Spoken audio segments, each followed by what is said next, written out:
All right, let's talk about the Battle of Bunker Hill. It's one of those moments in the American Revolution you probably think you know, right?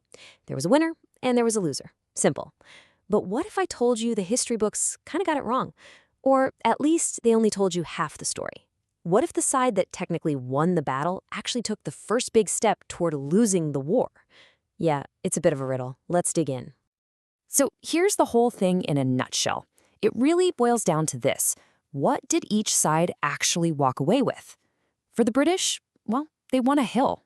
A piece of dirt, basically. But for the American colonists, they proved something way, way more important. They proved they had the guts, the resolve to actually fight. And that, right there, is the whole paradox of Bunker Hill. Okay, so let's start with the official version. The story you'd find in the reports. On paper, this was absolutely a British victory, no question. But to really get why that's just a tiny piece of the puzzle, we have to look at what actually happened on that day. So picture this. It's June 1775, right outside Boston. You've got these colonial forces, mostly farmers and shopkeepers, not professional soldiers, digging in and building makeshift forts. And then, coming right at them are the Redcoats, the most professional, best-equipped army in the world. They charge the hill, and after some seriously brutal fighting, the British do what everyone expected them to do. They take it. The colonists are forced to retreat. And there you have it. Official result. British victory. You can just imagine them planting their flag on top of that hill. In the history books, in the military records, it's a win for the crown. End of story, right? Well, not so fast. Because what if we look at the butcher's bill? What did it actually cost them to take that little piece of land? And that brings us to the real story here, the true cost of this so-called victory. This is where that simple idea of winner and loser just completely unravels. There's a term for this, a Pyrrhic victory. It's basically when you win, but the price you pay is so incredibly high that it feels a lot like losing. And believe me, the cost was severe. It was absolutely staggering. The number of British soldiers killed or wounded trying to take that hill was just shocking. In fact, one of their own generals famously said something like, "A few more victories like this and we'll lose the entire war." That tells you everything, doesn't it? The price was just too damn high. So think about that. While the British are licking their wounds and counting their losses, the colonists, well, they're realizing something completely different.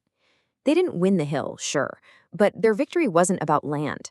For them, this battle was a crucible. It forged their resolve. It was a huge, huge psychological win that came out of a tactical loss.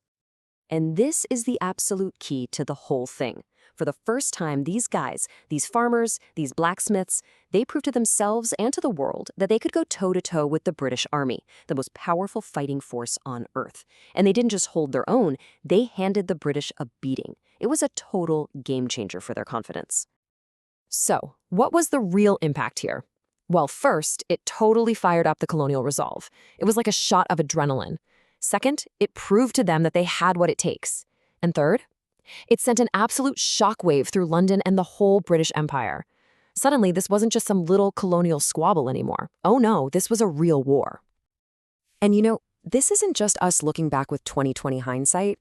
The leaders of the revolution, the founding fathers, they got it. They understood just how huge this moment was right as it was happening. You can hear it in their own words.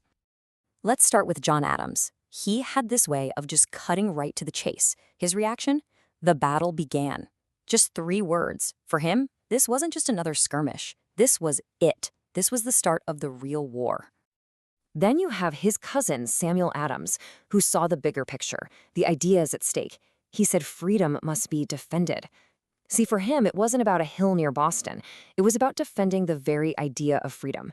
And that bloody stand the colonists made, that was the proof that they were willing to do it. And finally, let's hear from the man who would have to lead this whole thing, George Washington. He knew exactly what was on the line. He said, "The liberties of America depend on this day." He understood that the courage shown on that hill, that had to be the foundation for everything that came next. So when you put it all together, what do you get? You see that Bunker Hill was so much more than a fight for a piece of land. It was the exact moment that a series of scattered protests and angry mobs became a real revolution. It's when an idea grew teeth and became an army. And that kind of leaves us with a question to chew on, doesn't it? When you think about what really makes a nation, what forges its identity, is it the easy wins or is it the moments like this? The costly, bloody stands where you lose the battle but prove to the world and to yourself what you're truly made of.